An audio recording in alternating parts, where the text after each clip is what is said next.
วัสดีค่ะคุณนี้นะคะก็พามาชมเด็กวัยรุ่นนะคะกำลังช่วยกันขนดอกดาวเรืองนะคะย้ายเอาไปสู่ข้างในนะคะ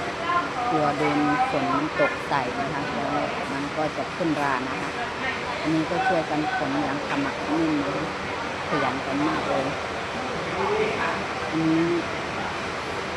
เขามาช่วยกันทำนะคะหารายได้พิเศษ